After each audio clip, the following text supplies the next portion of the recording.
திருவருகை காலம் 2ஆம் வாரம் செவ்வாய்க்கிழமை. நற்செய்தி பகுதி மத்தேயு பிரிவு 18 அருள்வாக்குகள் 12-14 வரை. வரி தண்டுபவர்களோடும் பாவிகளோடும் இயேசு நட்போடு பழகுவதை பார்த்து தங்களை நேர்மையாளர்கள் என்று நினைத்துக் கொண்ட பரிசேயர்கள் பாவிகளின் மனமாற்றத்தில் கடவுள் மகிழ்ச்சியடைவார் என்று நம்ப முடியாதவர்களாய் இருந்தனர்.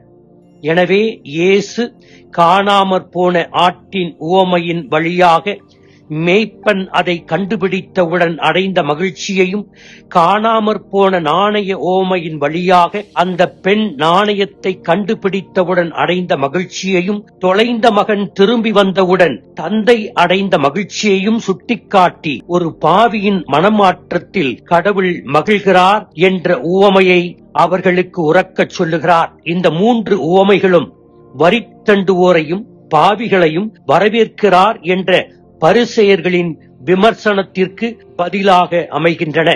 எனவே அப்படிப்பட்டவர்களை ஆதரிக்கின்ற உறவு நியாயமானதே என்று இயேசு இதன் வழியாக தெளிவுபடுத்துகிறார். இன்றைய நற்செய்தியின் வழியாக தந்தையாகிய கடவுள் அன்பானவர், பொறுமையானவர், இரக்கமுள்ளவர் மற்றும் மன்னிப்பு வழங்குபவர் என்ற தன்னுடைய கடவுளின் அனுபவத்தை அவர்களுக்கு உணர்த்துகிறார்.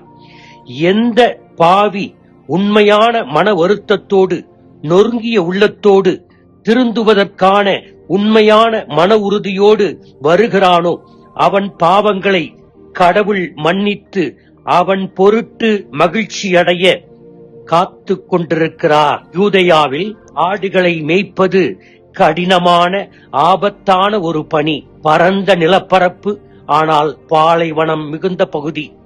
எனவே மேய்ச்சல் நிலம் குறைவு. காட்டு விலங்குகள் நிறைந்த முட்புதர் காடுகளில்தான் இந்த ஆடுகளை மேய்த்தார்கள் மேய்ப்பர்கள்.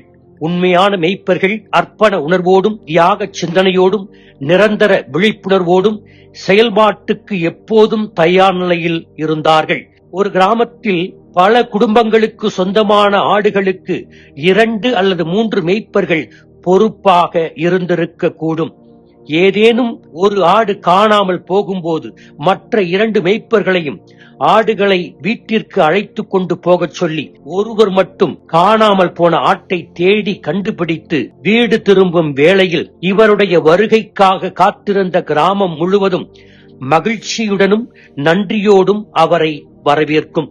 அதே போல வழி தவறிய ஒரே ஒரு ஆட்டை பற்றி கவலை கொள்ளுகின்ற கடவுள் நம் கடவுள். இன்றைய நற்செய்தி நமக்கு படிப்பிப்பது என்ன? 1.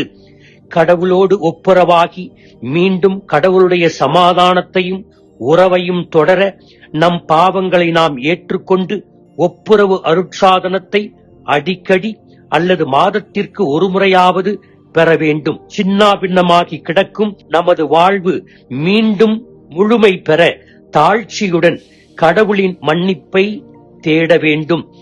இயேசு தான் வாழ்ந்த வரலாற்று சூழலில் எப்படி பாவிகளை வரவேற்றாரோ இன்றும் கடவுள் நம்மை ஏற்றுக்கொண்டு வரவேற்க தயாராக இருக்கிறார். 2. நம்மை காயப்படுத்தியவர்களுக்கும் நாம் பெற்ற கடவுளின் மன்னிப்பை அருள கடவுளிடம் மன வலிமையை கேட்க வேண்டும். கிறிஸ்து நம் உள்ளத்தில் பிறக்க இந்த திருவருகை காலத்தின் நாட்களை நாம் நல்ல முறையில் பயன்படுத்துவோம். ஆமீன்.